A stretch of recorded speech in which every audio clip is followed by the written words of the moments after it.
What if you could feel peaceful, on command, with just a story? I'm Rhonda, and in less than 3 minutes, I will help you unwind, reconnect, and feel calm again, using a method most people never think to try. Now, take a deep breath in. Feel it fill you with calm, gentle energy.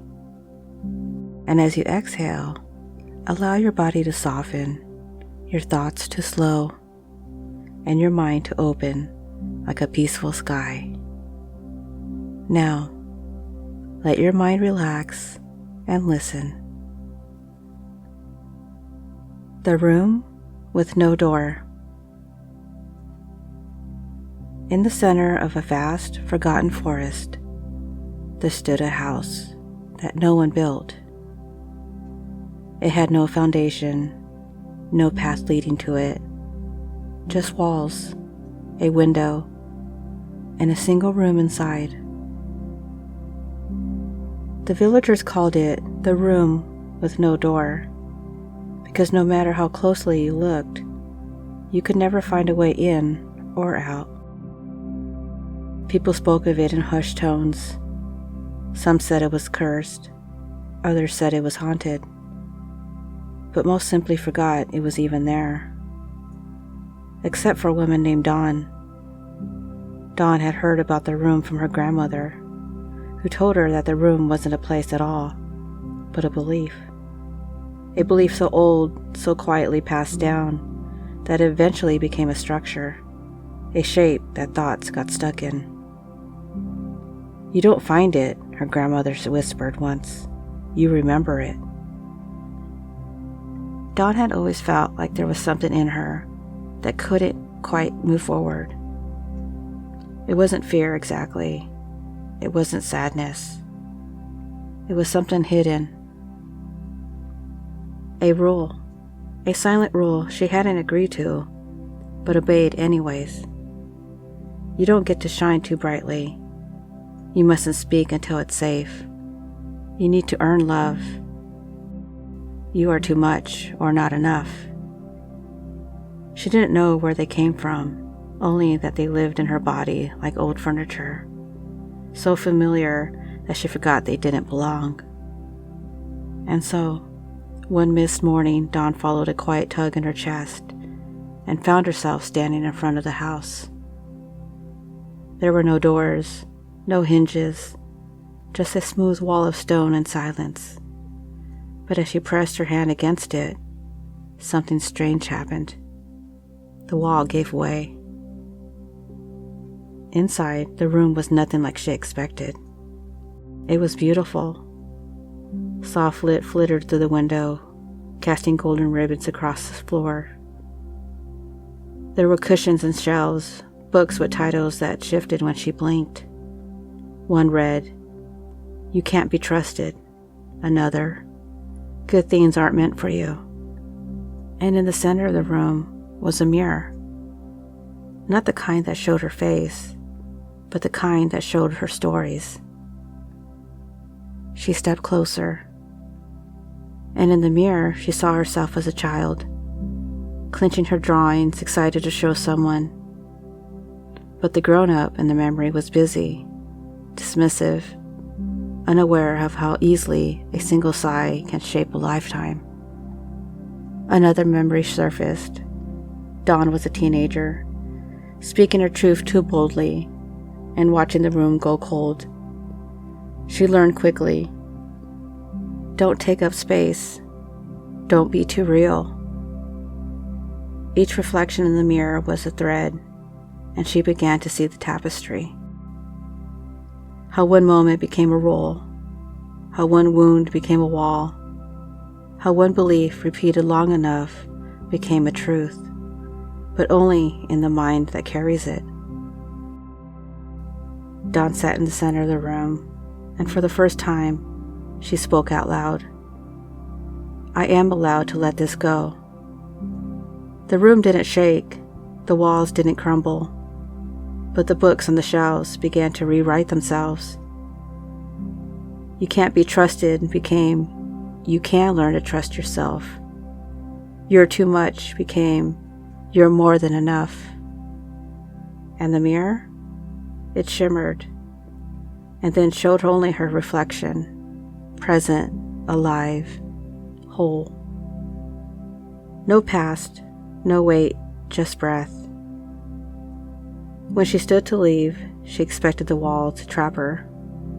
But now, on the far side of the room, a door had appeared. It was simple, wooden, worn.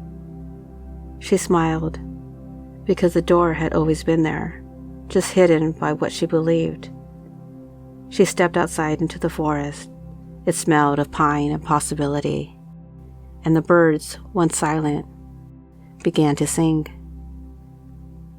And maybe, as you listened to the story, you felt something inside you shift. A memory, a sentence, a rule you were never meant to live by.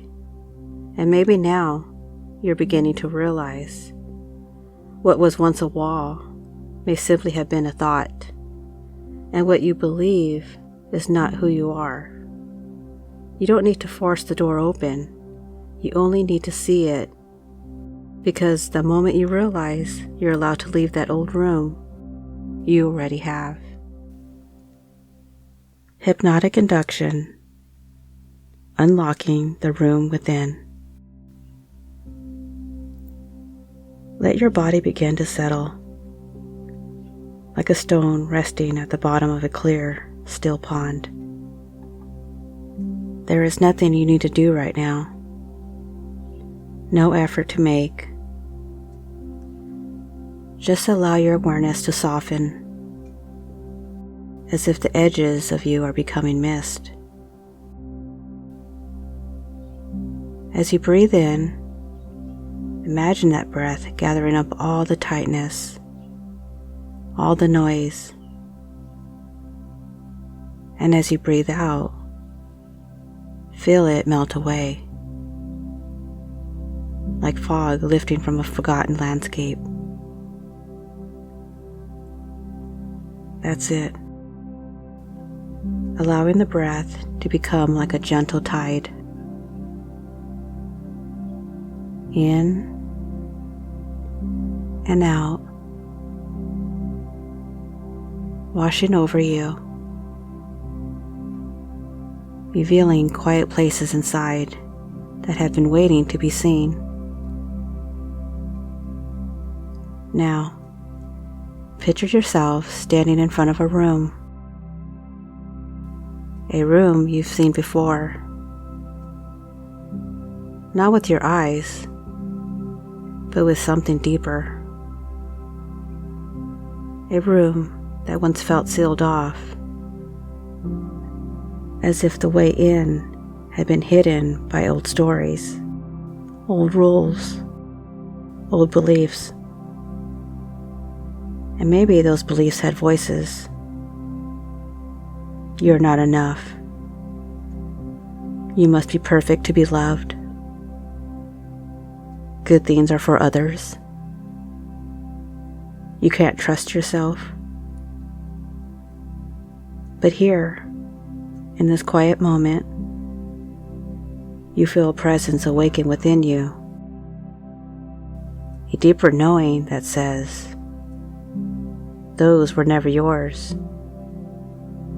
They were inherited, echoed, absorbed, but not chosen. And now, you are free to choose. As you imagine stepping forward, notice how the walls begin to soften, as if it was never stone at all, but simply thought, shaped by time, waiting for your awareness to remember the door. With each breath, the path becomes clearer. With each breath, the room begins to open. And inside that space, quiet, warm, and familiar, are truths that have been waiting patiently for you to return. You are enough. You are safe to take up space. You are free to rewrite what you've been told to believe. Let the space inside you remain open, soft, and welcoming.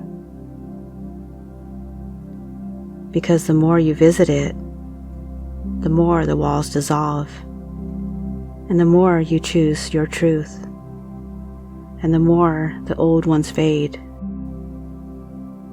Now, simply rest in that openness,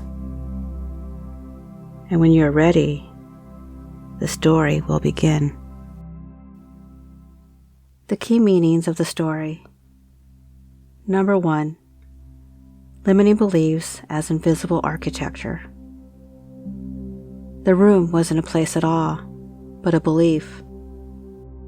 The story frames limiting beliefs as structures of thought, not external prisons, but internal constructs formed over time. The room with no door symbolizes how unquestioned beliefs can feel like permanent, immovable truths until we bring awareness to them. It challenges the idea that we need to fight our way out. Instead, we wake up to the illusion that the walls were never truly solid. 2, the mirror as the inner witness. It didn't show her face, it showed her stories. The mirror is a metaphor for self-reflection with compassion, not to judge, but to witness where beliefs were formed. Often, limiting beliefs come from subtle moments, a sigh, a silence, a glance that got misinterpreted by a young mind. When seen through the mirror, they lose their power because now they are simply memories, not facts. Number 3, inner child as a guide. The girl with leaves in her hair remembered the melody. The child in the story is a symbol of the authentic self, the part of us that existed before we learned to shrink, people please, or hide. She doesn't offer logic or argument. She offers song, symbols, plays, and truth. She reminds Dawn, the reader, that you can't reason your way into wholeness. You feel your way there. Number 4, rewriting the books, inner narrative. You can't be trusted became you can learn to trust yourself. The books represents the scripts we internalized, like, I must earn love, or I'll be rejected if I speak my truth. But these beliefs aren't fixed. They're edible. The act of watching the books rewrite themselves reflects how healing doesn't require effort, only willingness. Number 5, the door appears when you're ready. The moment you realize you're allowed to leave, you already have. Limiting beliefs often feel true simply because they're familiar. But the story's most powerful metaphor is that the door appears the moment you no longer believe the room is your home. Awareness creates choice, and choice creates freedom. So the spiritual emotional takeaways. You are not your beliefs. Beliefs can be inherited, installed, or absorbed, but they are not your destiny. Healing doesn't always roar. It often whispers. What's felt permanent may have only been unexamined. The truth of you has been waiting, not lost, but patient. Again, you've done beautifully. By simply listening, you've given yourself the gift of stillness, of presence, of healing. And maybe something inside you has shifted, subtly, gently, like a curtain parting to reveal just a little more light. If the story brought you peace, clarity, or a moment of rest, know that there's more waiting for you. I'd love for you to subscribe so you can return whenever you need a soft place to land. For now, let the feeling stay with you. Let the story echo through the quiet, and return anytime you're ready to listen. Until next time, be well.